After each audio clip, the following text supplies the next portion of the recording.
ऋग्वेद भारतीय संस्कृति और वैदिक सभ्यता का सबसे प्राचीन ग्रंथ माना जाता है। ये चारों वेदों में सबसे पहला और महत्वपूर्ण वेद है। ऋग्वेद शब्द दो भागों से मिलकर बना है। ऋच अर्थात स्तुति या मंत्र और वेद अर्थात ज्ञान। इसमें देवताओं की स्तुति, प्रकृति का वर्णन, धार्मिक विचार और उस समय के समाज की झलक मिलती है। माना जाता है कि इसकी रचना लगभग 1500 ईसा पूर्व से 1200 ईसा पूर्व के बीच हुई थी। ऋग्वेद में कुल 10 मंडल, 1028 सूक्त और लगभग 10,000 मंत्र हैं। इन मंत्रों की रचना विभिन्न ऋषियों ने की थी। इसमें मुख्य रूप से अग्नि, इंद्र, वरुण, सूर्य, वायु और उषा जैसे देवताओं की स्तुति की गई है। वैदिक काल में लोग प्रकृति की शक्तियों को देवता मानकर उनकी पूजा करते थे और उनसे सुख, शांति तथा समृद्धि की कामना करते थे।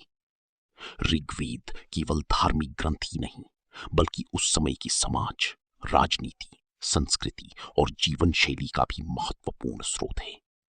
इसमें शिक्षा, विवाह, परिवार, युद्ध और कृषि से संबंधित जानकारी भी मिलती है। ऋग्वेद से ये पता चलता है कि वैदिक काल के लोग प्रकृति प्रेमी, परिश्रमी और धार्मिक विचारों वाले थे। I carry a message for the elder. Step aside, or I will force my way through.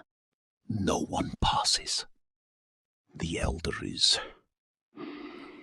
He's no longer receiving visitors. What do you mean?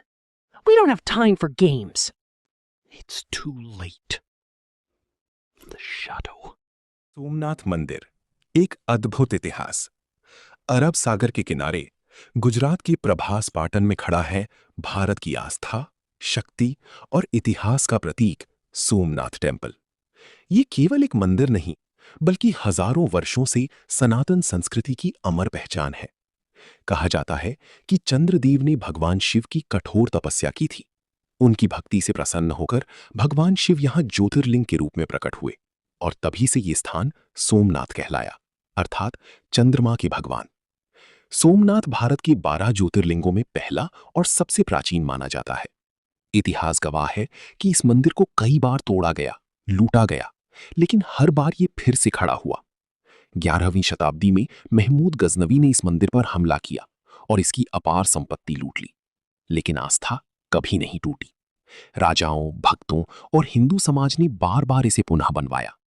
आज जो भव्य मंदिर दिखाई देता है, उसका पुनर्निर्माण स्वतंत्र भारत के पहले गृह मंत्री सरदार वल्लभ भाई पटेल की प्रेरणा से कराया गया।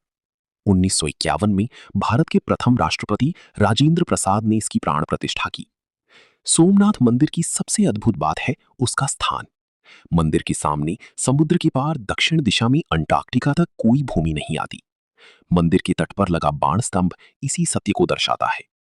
शाम की आरती के समय जब समुद्र की लहरें मंदिर की घंटियों की ध्वनि से टकराती हैं, तब ऐसा लगता है मानो पूरा वातावरण हर हर महादेव की जयघोष से गूंज उठा हो। सोमनाथ केवल पत्थरों से बना मंदिर नहीं है, ये भारत की अटूट श्रद्धा, संघर्ष और पुनर्जन्म की कहानी है। एक ऐसा तीर्थ जो हर युग में ये संदेश देता है कि धर्म और आस्था को मिटाया नहीं जा सकता। हर हर महादेव।